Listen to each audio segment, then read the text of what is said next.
Yes, angels! Kamusta? Welcome back to Pinay Angel Tarot. This reading is a love message for no specific sign. This is for anyone, kahit ano man ang zodiac sign mo. General love reading, kaya maaaring mag-resonate o hindi. Pero pag nag-resonate, comment nyo para alam ko. Kamusta kayo, guys? Comment present para alam kong nanonood kayo. You have charisma, love flows to you. You radiate charisma and charm. Taray naman. Imperfections, love is a beautiful mess. Embrace its imperfections. Celebrate the day. Celebrate the love you share with those who matter most. And secrets. Something is hidden from you. Someone isn't being truthful. So, okay. There is this person na nagmahalan kayong dalawa pero ano siya very convincing, very charming, attractive, pero unfortunately marami siyang tinatago sa'yo. And yeah, charisma, this is someone na maganda sa labas or gwapo sa labas, or pag tinignan mo siya okay yung itsura niya, 'di ba? Pero yung sa loob niya, yan yung hindi mo alam na napakagulo. Ayan o. Love is a beautiful mess. So, meron nag-inuman. Siguro nag-inuman kayo nitong taong to sa isang bahay at hindi mo alam na it's either ikaw yung secret niya or may iba siyang secret na hindi mo alam. Ayan. So, more on pareho. Okay. Ano bang mga energies ang connected dito? Ay, tumalon. Sandali. Nalaglag. Oh my gosh, anger management. Sino to? Sobrang galit. Bakit? Anong nangyayari? Private relationship. Oh my gosh.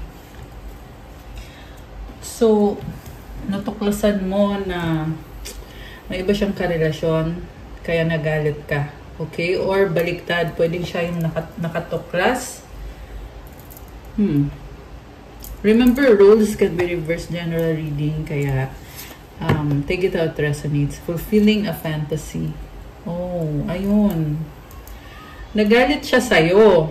Tapos, hindi niya sinabi sa'yo na may iba na pala siya at it's, parang very lustful yung nakikita ko dito. Walang love. It's just fantasy. Gusto niya ma-fulfill yung fantasy. And, I'm hearing also na, nung nakilala mo tong taong to, it was just a fantasy. Okay? Yun yung akala niya, kaya hindi ka niya sineryoso. Pero, ikaw kasi, I can see kasi energy ni Divine Feminine, hindi ka naman makikipagrelasyon sa isang tao kung hindi mo mahal, kung wala kang feelings. Yung nga lang hindi ka sineryoso nitong taong to, may iba siyang kadil. Sexual protection. Oh my gosh. Yung karelasyon niya, syempre may nangyari sa kanila. Marami siyang ibang kasex. Pwede yan prostitute.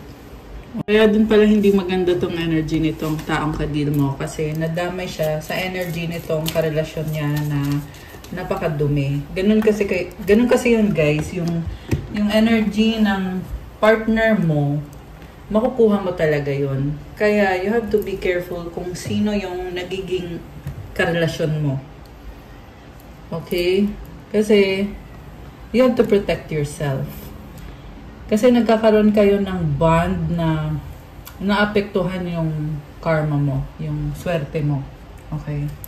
So, pwede yan, kunyari, napakaganda ng energy mo, tapos nahaluan ng hindi maganda. Ayoko na masyadong i-detalye. Pwede naman kayo magpa-private reading kung gusto nyong malaman yun. Pero, kasi yung nakita ko dito na okay ka sana kaso lang napunta ka sa maling tao. Tapos, itong kadil mo, okay din naman sana siya, pero napunta siya dito sa prostitute. Ayan.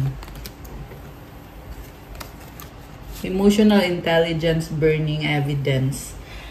So, tinatago niya lahat ng ebidensya. Ayaw niyang matuklasan mo na may iba siya. This person is living a double life. Ikaw, walang kamalay-malay, walang kaalam-alam. Ayan. Emotional intelligence. Okay, so tingnan natin from the tarot. Alisin ko muna to, guys. Okay. So, tingnan natin, guys. Anong mga energies ang connected sa ating mga subscribers ngayon? Anong mga energies connected sa ating subscribers? Parang ayaw. Ayaw mag-cooperate yung cards. Okay. So, we have Knight of Wands. Someone wants to reach out and reconnect kasi malungkot siya. Niisip ka niya, namimiss ka niya, ikaw yung happiness niya. Pero mukhang nasa malayo tong taong to at siya din yung nag-end ng connection niyo. Or, may ginawa siya, parang naging harsh siya sa'yo. Pero ngayon nagbagong isip niya at gusto niya ngayon ipaglaban yung connection niyo. At nakikita ka niya, tingin niya andyan ka lang lagi, pwede kang kausapin anytime. Ganon yung tingin niya sa'yo. Feeling niya hindi ka pa nakaka-move on. Ganon yung feeling niya. Okay? Pero iba yung nakikita ko dito, guys, eh. Pero ganon yung tingin nitong taong to. Kasi siya yung nalilito. At siya yung maraming sikreto. Ngayon, dahil sa kalituhan niya, feeling niya okay pa to. Kaya pang makipag-ayos sa'yo at magkabalikan kayo. Baka may kadikang fire sign, Aries, Leo, Sagittarius. Malakas ngayon ang Cancer, Earth sign, Capricorn, Taurus, Virgo, Taurus. Actually, lahat naman ng signs andito. Pero yung binanggit ko, yan yung pinakamalakas so far. Merong water sign, Cancer, Pisces, Scorpio. Okay, merong air sign, Gemini, Libra, Aquarius. Konti lang yung earth sign, Capricorn, Taurus, Virgo. So, nag-iilusyon itong taong to na gusto mo siya at andyan ka lagi para sa kanya. Also, meron dito parang tingin niya sa'yo immature. Okay, bakit kaya ganon? So, gusto niya to take the chance with you. And parang matagal to makaka-move on pa. Yan ang sabi dito, guys. Alam mo kung bakit siyang matagal na hindi makaka-move on sa'yo? Kasi iniiwasan niya yung emosyon niya. So, yan to rin nagiging hanging. And ang nangyayari is things are up in the air. But I'm hearing naman na nagkakaroon siya ng healing. Yung nga lang mabagal. Okay? Mabagal yung movement. Pero yes, may nakita kong healing dito sa taong to. Kaso lang, problema kasi, malihim to masyado. So, I don't know. Mukhang may trust issue dito, guys. Nakikita ko na gustong-gusto niya mag-settle down kasama ka. Ayan, with a Hierophant. Sinasabi na dito, ikaw yung nakatadhana para sa kanya. Or kayong dalawa ay nakatadhana. Gusto nga mag-propose sa'yo nitong taong to. Kaso lang, hindi pa siya ready in a way. Kasi, yung finances, nagsastruggle yung finances niya. And then, yung iba sa inyo, guys, may lihim tong taong to na may iba siyang karelasyon or may pamilya na siya sa iba.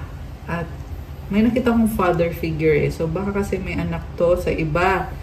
At kailangan niyang protektahan yung anak niya. Kaya hindi siya honest sa'yo, hindi siya truthful sa'yo. Marami siyang tinatago with this 7 of Swords. Ayaw mo malaman yung pinagagagawa niya. Ayaw niyang malaman mo. Mukhang may relasyon pa sila nung tinatago niyang person or yung kabit niya or yung ex niya or yung karmic na kadil niya. Kasi tinatago. And the reason kung bakit niya tinatago is kasi kinokontrol siya ng karmic and toxic yung taong kadil niya. Pero dahil sa'yo nagkakaroon siya ng healing, yun nga lang hindi siya makaalis sa toxic situation niya. And, King of Pentacles, still attracted sa'yo itong taong to at hindi kanya kayang kalimutan. Pero may iba din siyang, yun yung problem talaga eh. Kasi hindi kanya makalimutan, pero may iba siyang karelasyon na sinisikreto niya sa'yo. So, hindi to aamin. So far, sa nakikita ko dito, hindi niya sasabihin sa'yo kung ano talaga nangyayari sa kanya. Kasi yung sasabihin lang niya sa'yo is mahal ka niya at ipaglalaban ka niya. Okay? Pero, nakita ko din guys at the same time na hindi niya naman kayang panindigan tong sinasabi niya na ipaglalaban ka niya kasi nga stuck siya sa isang sitwasyon. Kaya may movement na sobrang bagal. Okay? Yeah, merong sobrang bagal na movement dito. Parang ang nasisense ko sa taong kadil mo ay niloloko lang yung sarili niya kasi pinapaniwala ka niya or pinapaniwala niya yung sarili niya na okay kayo, kailangan ka niya, inspiration ka niya, gusto ka niya, mahal ka niya, pero walang nangyayari. Kasi nga, stuck siya sa isang sitwasyon. Okay? Pero I'm seeing na mukhang in love sa itong taong to at matagal pa siyang hindi makaka-move on, which is sinabi ko na yan kanina. With this Wheel of Fortune as overall energy, sinasabi dito na nasa isang situation siya na kumbaga, yun lang yun. Feeling niya, yung sitwasyon na yun ay karma or something na nakatadhana na wala siyang magagawa. So, ganun lang. Kung ano lang yung feeling niya na pwede niyang ayusin, yun yung gagawin niya. Kasi tingin niya kasi baka mahalin mo pa siya. Okay? Pero siya nga mismo hanggang isip-isip lang siya. Pero hindi niya naipapakita sa'yo kung ano yung totoong feelings niya. At hindi niya nasasabi kung anong iniisip niya. Kasi stuck siya sa isang situation. Someone is dimming their light. Yan yung nakikita ko dito. Ibig sabihin, hindi niya namimit yung full potential niya. Kasi nga may kadil siyang karmic na kinokontrol siya to the point na nagiging sarado yung isip niya or alam mo yun, hindi siya makagalaw na parang limited edition siya. Limited siya masyado. Hindi maganda guys. Pero feeling niya kasi dito, alam mo yung feeling niya na may pag-asa pa to, okay to, ganyan. Ganun yung iniisip nitong taong to. Very optimistic yung vibe niya. Ayan. Pero makikita mo dito na malungkot siya with this moon card kasi hindi ka maalis sa isip niya. Lagi niya iniisip, kamusta ka na kaya? And kita mo tong dalawang tower. Kayo yan So, siya, ikaw. So, iniisip niya na gusto niyang mag-merge yung dalawang tower na yan. Siyempre, hindi niya magawa yun. Kaya siya na-overwhelm. Kaya mayroong malaking moon dito. So, yan yung emotions niya na na-overwhelm siya at hindi naman siya gumagalaw, hindi naman kumikilos. Actually, maraming blockages tong taong to. Pero, for some reason, hindi ka niya mabitawan kasi ikaw yung happiness niya. Nandito sa ilalim ng, sa ilalim, si Ten of Cups. So, ikaw yung inspiration niya. Lagi kanyang iniisip. And, ayan. So, kumbaga, ikaw yung ultimate fantasy nitong taong to. Actually, may nalaglag na card. Teka, kunin ko. Si The Hermit. Okay, baka may kadil kang Virgo or may strong Virgo sa chart. So, ngayon, focus siya sa sarili niya at parang mas gusto niya mag-isa, hindi niya pinapansin yung mga tao sa paligid niya. And, okay. Tingnan natin, anong nangyayari? Bakit lumabas si The Hermit?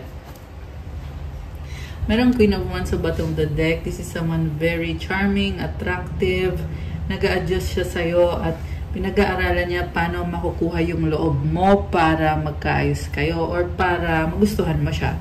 Kasi may pangangailangan siya sa'yo. So, ang tanong, ano ba yung pangangailangan nitong taong to? Pero sa nakita ko, guys, ano kanya, inspiration kanya. Ikaw yung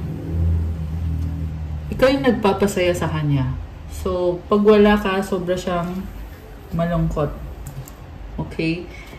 Parang may kulang sa buhay niya. Ganon yung pakiramdam nitong taong to. Okay. So, bakit andito yung Hierophant? Tingnan natin. Yung iba sa inyo merong ikinasal na sa taong to. Okay? Yung iba naman, kahit hindi kayo ikinasal, pero ang feeling kasi nitong taong to ay nakatadhana kayo. The High Priestess. So, malihim siya. And this is someone also na minamanifest ka niya at mag-isa lang siya. So, I'm seeing also someone na tinatry kang spell kasi feeling niya yun yung paraan para ma-in-love ka sa kanya, makuha niya yung loob mo. Okay? Love spell. Yeah, I'm hearing love spell. 5 of Wands and the 8 of Wands. May pag-uusap, may conflict. The Fool.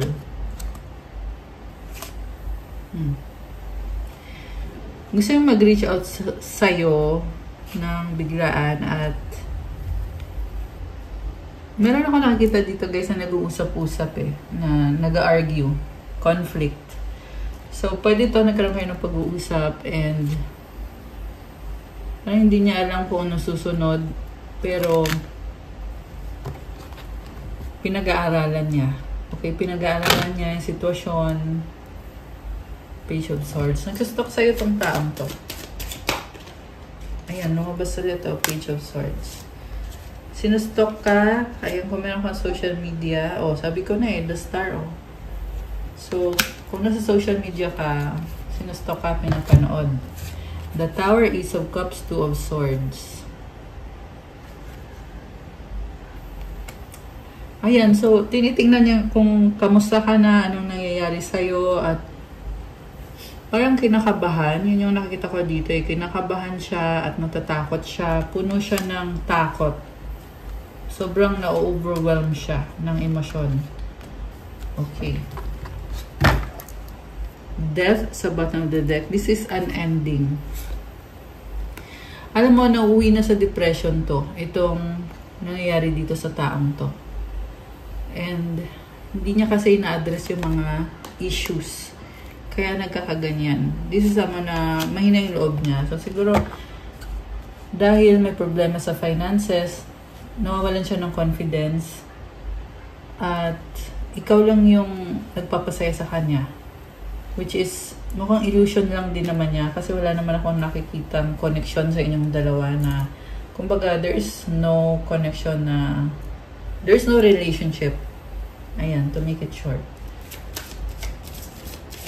Bakit ang tingin niya sa'yo ay Page of Cups? 4 of Cups. Okay. Temperance. 10 of Pentacles.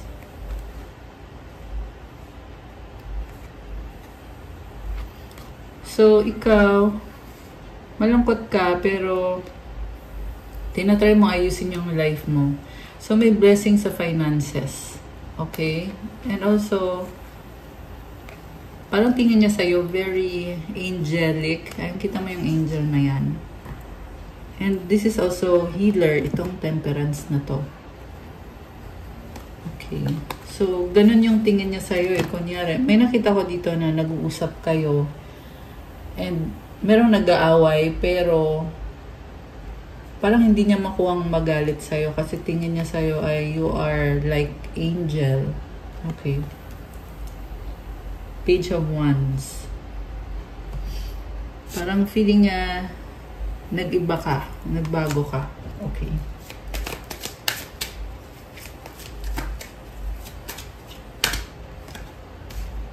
Anong outcome? Sinungaling kasi itong taong to Ayan, di ba? Kasabi ko lang, sinungaling 5 of Swords. Alam mo, very hopeless. 3 of Pentacles. Alam mo yung kahit na konting pag-asa, kinakapitan niya. Talagang hoping na umaasa na malay mo naman. 10 of Swords. Ending na to. The Hanged Woman. Alam mo, sabi dito, parang gusto niyang balikan yung nakaraan. Naisip niya na, ano ba kayo dati? Ayan, 4 of Wands. Naisip niya yung time. 444! Oh my gosh! 1444 on the screen. So, naisip niya, ano ba kayo dati? Kasi dati daw, masaya kayo at in love kayo and may pagsisisi, guys. Kasi ramdam niya yung ending. Ending ng connection. And naiwan na siya sa ere. Ayan, iba na to. 5 of Swords, 3 of Pentacles.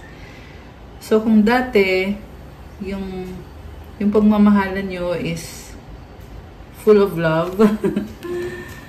Ngayon, ito na lang yung natitira. Grabe. So, you can just imagine yung pinagdadaanan nitong taong to. Parang karma eh, na natututo na lang siyang mabuhay nang wala ka. Yan yung naririnig ko, guys. Natututo na lang siya. The Sun. O, diba? May bagong simula siya, pero this time, hindi na kayo nagmamahalan. Iba na. Wala nang ganun. Page of Pentacles. Ayan o.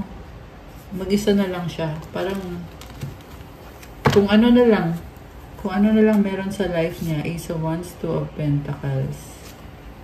Magician. King of Swords. 4 of Pentacles.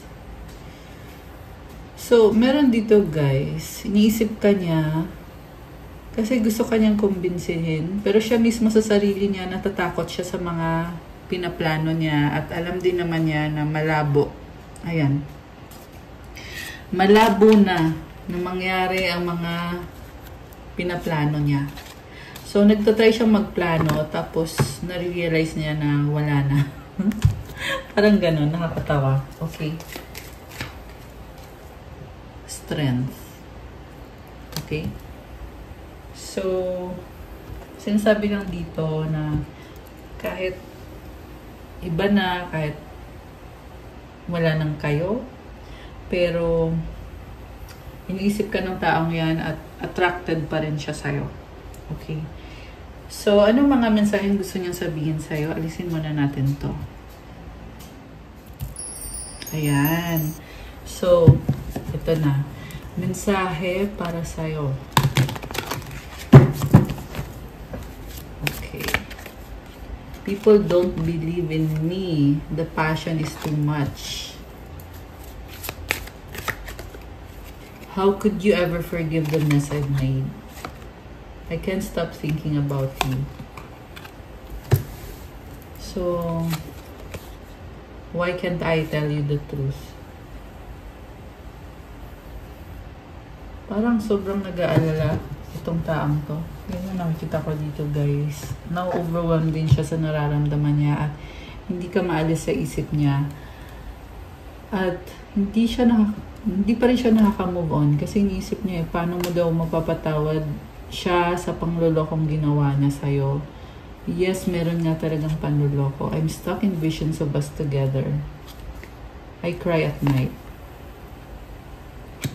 So, nag-iisip pa rin siya na magiging okay kayo or hindi niya pa rin natatanggap na hindi na kayo or wala na kayo kasi yun nga, visions of you together, yun pa rin yung iniisip niya. Feeling niya kayo pa rin pero syempre wala ka na kaya masakit sa kanya. Okay. I don't know who I am anymore. Will you leave me like the others? Mukhang traumatic din yung nangyari sa kanya dati at yeah, kasi parang hindi maganda yung energy na nakikita ko dito sa taong to kaya ganyan. Please do what is best for your heart. Okay? I don't understand. Yeah, very foggy. Foggy yung pag-iisip niya. I can't let go of you. Ayan o. Grabe. So, yan nga yung pinaka nakikita ko dito sa taong to na hindi siya makamove on. Ba't ganon? So, nagkamali siya ng taong niloko. Yan yung nakikita ko dito. Kasi, kanya makalimutan eh. Tsaka hindi siya makamove on eh. Akin ka lang possessive. Nanghihinayang too late. Buntis. You're special. So, itong buntis, pwede ito energy ng abundance. Okay? Nakita niya sa'yo na you have energy of abundance sa finances, sa career, sa life mo, at maraming nagkakagusto sa'yo, kaya siya nanghihinayang na napunta ka na sa iba, or kung hindi pa naman, baka mapunta ka na sa iba. So, sobra siyang nanghihinayang kasi ang gusto niya ay sa kanya ka mapunta. Okay. Entitled, toxic, mahal kita, I love you. Mukhang yung pagmamahal niya sa'yo is obsession. Kasi parang ang heavy eh. Crowded, magulo. Third party situation to, guys.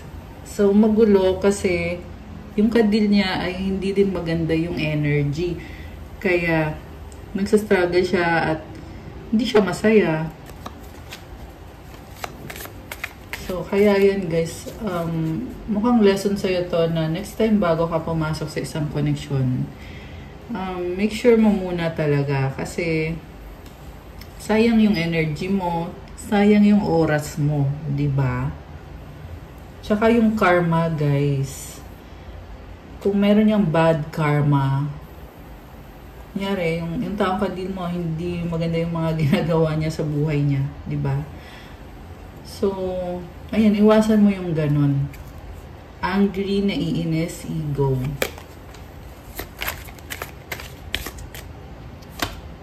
Friends getting to know. So, parang friend zone mo na lang siya. Problems, burden. Okay. So, merong nag-uusap dito about sa problems nyo.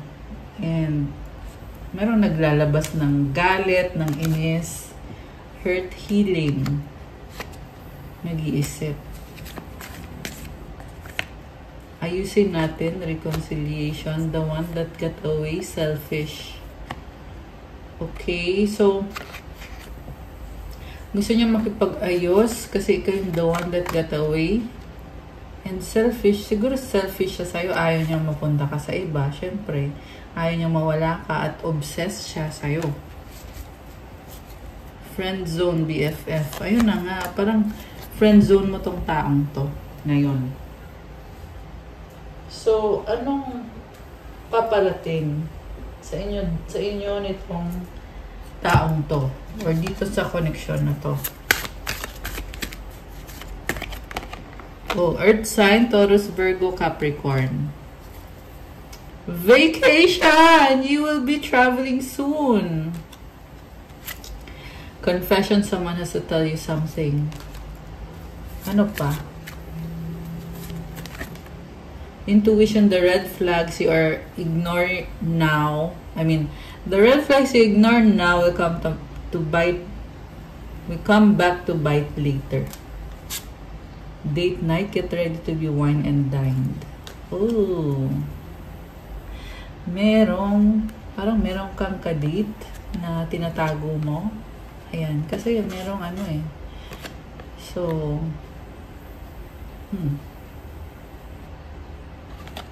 meron din dito guys na may iba siyang kadate at inobserbahan niya, kino-compare niya ikaw at yung isang person. Okay. Pregnancy, someone is expecting. Distance, you and your partner may be physically or emotionally distant. Commitment, things are getting serious. Oh. So, again, pregnancy, pwede yan abundance energy. Okay. So, ano naman ang masasabi ng mga angels mo para sa'yo? Okay? Advice, 10-10, gross spiritual awareness is opening you to all that you are ready to see. Your destiny is being fulfilled. Keep your intentions pure with your eyes looking ahead, and you will continue to increase the growth that is here. Affirmation, the more I invest awareness in my growth, the closer I continuously become to the outcomes I am seeking. So guys, may growth ka dahil din yan sa sipag at tiyaga mo. Kaya diretso ka lang daw, magpatuloy ka lang daw kasi lalo pang gumaganda, lalo ka pang nagkakaroon pa ng growth. So, it's like telling you na you are on the right path, nasa tamang landas ka, kaya pagpatuloy mo yan. Okay, comment, claim growth, comment 10-10 to claim this beautiful energy. Isa pa nga. Ano pa? Tumalon siya. 111, destiny. Follow what you feel, listen as your intuition helps to guide you to what you are manifesting. The inner whispers are helping you to create all that it is that you desire. Listen in and follow your soul. Affirmation, life is always happening for me. I am allowing myself to lean into what feels good. I love this for you kasi yun na nga, nasa tamang landas ka at andyan din yung mga angels sa'yo, tumutulong sa'yo. At nangyayari yung mga mukhang maraming ganap sa life mo. And ini-enjoy mo lang. Ayan, I love it. Destiny mo yan, i-enjoy mo lang yung life. At gawin mo kung anong nagpapasaya sa'yo. Kasi sabi dito, create what you desire. Diba? Follow your soul. So to claim this beautiful energy, comment, I create what I desire, I follow my soul, and comment, claim destiny. Comment 111 to claim. Okay. Lastly, 1818 optimism. Ito, gusto mo mabasa. Oh, ang dami naman. May 888 abundance, saka 123 vision. Okay, pero isa lang yung babasahin ko. Itong optimism. Successful manifestation of your abundance is near. Higher levels of optimism are needed. As new abundant beginnings are on the horizon, brighter days always come after the darkest of nights. Affirmation, everything is in perfect order as I enter into this next chapter of my journey and connect to the abundance that is near. To claim this beautiful energy, comment, successful manifestation of my abundance is near. Comment, claim abundance, and comment, claim optimism. Ayan guys. Anong mensahe galing sa universe para sa ating mga subscribers? Anong mensahe? I choose love no matter what. Isa pa. Dalawa pa. Ito. Joy is the ultimate creator. I find a deeper meaning and personal growth amid the discomfort. Alam mo, you are strong. So, yeah, andyan na naman yung energy of growth. Magpatuloy ka lang. Kapag masaya ka, marami kang nakikreate. O, diba? Comment, joy is the ultimate creator to claim this beautiful energy. Ayan. Okay, guys. That's all for our love message for today. Thank you for watching. Pa-like ko ng video, comment, subscribe, hit the notification bell. Kung kailangan nyo ng gabay, kung nag-resonate kayo at kailangan nyo ng more information, pwede kayo magpa-private reading. Message nyo ako sa Viber or sa WhatsApp. Nasa description box yung contact details. And check out my Instagram for crystals na infused with special prayers and mantras. Iba-iba yung mga benefits. Depende sa kung ano yung gusto nyong crystal. Thank you, guys. Have a good day or night. I'll see you again soon. God bless you all and stay safe. Love you guys. Good night and God bless. Bye!